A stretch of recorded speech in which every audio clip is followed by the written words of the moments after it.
Alrighto, welcome to Captain Dorja's Armory. This is Captain Dorja. I am in a training room, getting ready to take a look at the new swamp map. I'm pretty excited, actually. The problem I have doing map previews is that I don't know that many people that play World of Tanks. I don't have a lot of friends that play World of Tanks, and a lot of the ones that do, they don't have a lot of free time to play games, so so they want to, when they get time to play the game, they want to play the game, and that's totally awesome. And I definitely understand why they would want to do that. But it means a lot of times I have to do training rooms with just random people, and that can be dubious. So I'm pretty excited to see Roachie from the EU server. He just convoed me on the test server, and he's agreed to drive around and look at new maps. So we're gonna look at the new swamp map, and here it is. And the first thing that I can see is that the spawn points and the base locations are in the same places as before, and the middle is now full of water. It did not used to be full of water, it just used to be swamp ground.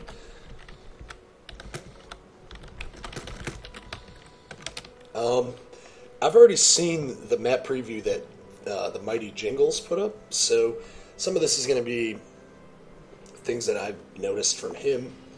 But this is my first time actually on this map, and the first thing that I'm thinking is that it looks a lot nicer. Just kind of more of a upbeat color scheme. Oh, whoa, kind of a little lag spike there.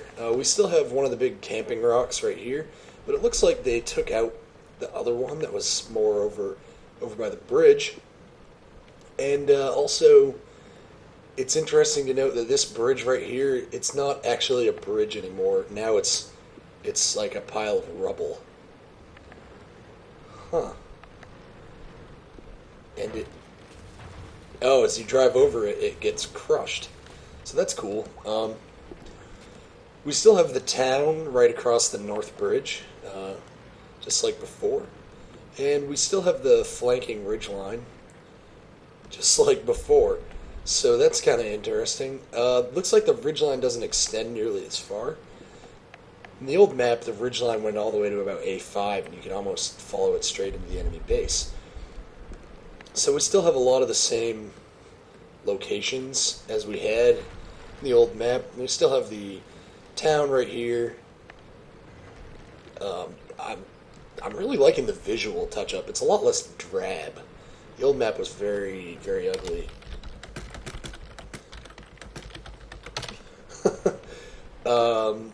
These defensive areas right here looks like they've been flattened out some, which will make getting into the defense easier, I think.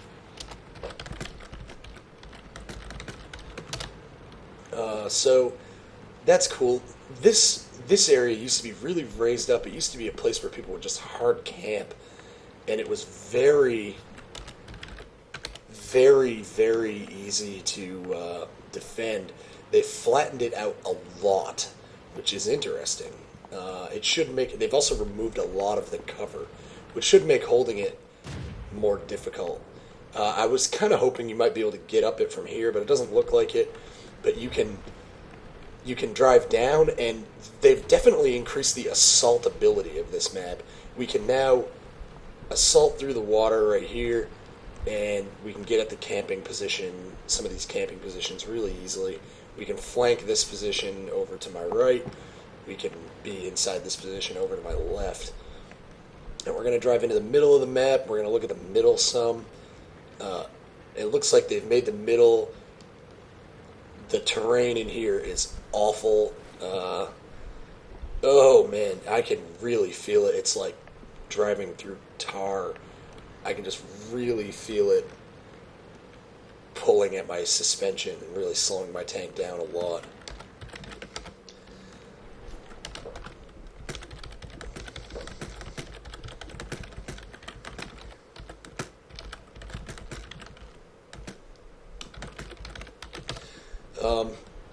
Something of note it appears that the castle cannot be driven into anymore. Uh, I know that you used to be able to drive Batshats up into it really easy. Batshat from the south base, or from the west base, I guess, actually. West base Batshat could drive up into that castle in something like 40 seconds and just light the entire enemy spawn and base. And it was very, very powerful for the west team, and it was something that the east team had to really work on to defend against. So it looks like that's going to be virtually impossible now. This big rock over here did not used to be here. It looks like that'll screen some advances on this north flank. That's kind of good. Looks like you'll either be able to take cover behind it or attack behind it. Up by the base, we still have some of the original camping points from before.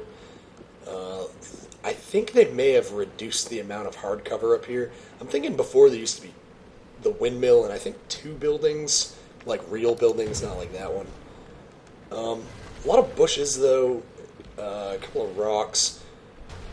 We still have the big mountain over here to be already safe behind. That's no surprise. The spawn location is in the same place, and it's still similar terrain. You know, this is not...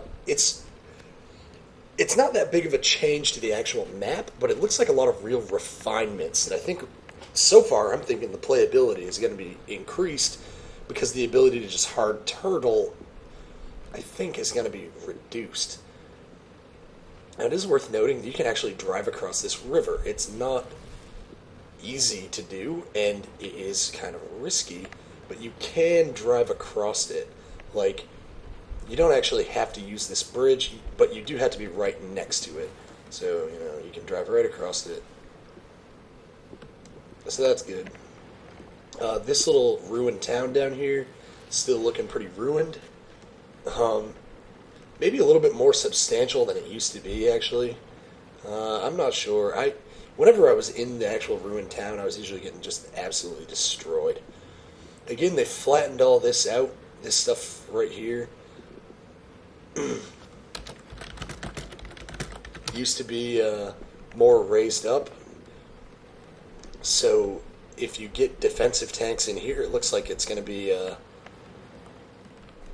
you know, not quite the same advantage that you used to have.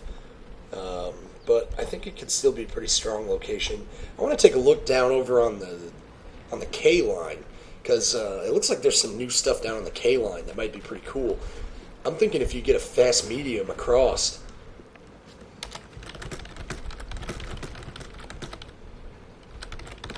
if you can get a fast medium across here from the west or from the east base, a couple of fast mediums, you might be able to do some good spotting.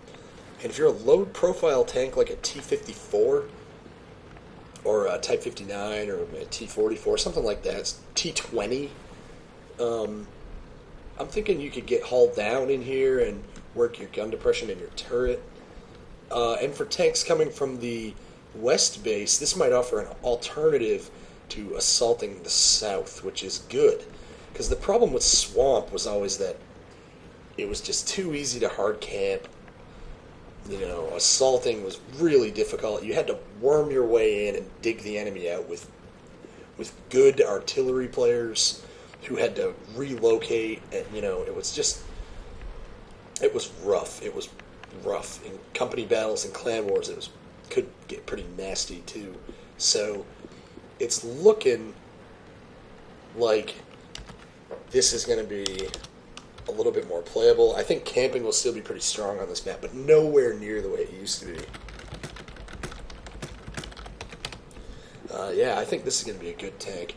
One thing that I do notice is missing is the west base. Right about where I am, there used to be a trench that stuff like American tanks, like a T-29, a T-34, a T-30, T-110E4 probably, you know, they could go hull down in it really well, and it just was a nightmare to work them out.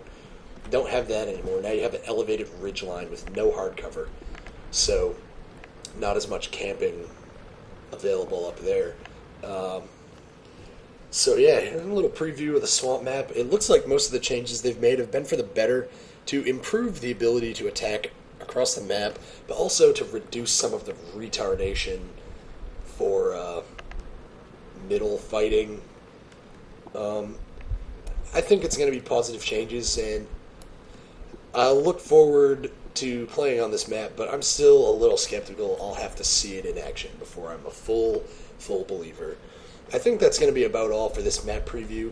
We'll take a look at Serene Coast and Cormoran later, and we'll also take a look at the new encounter mode on Mountain Pass.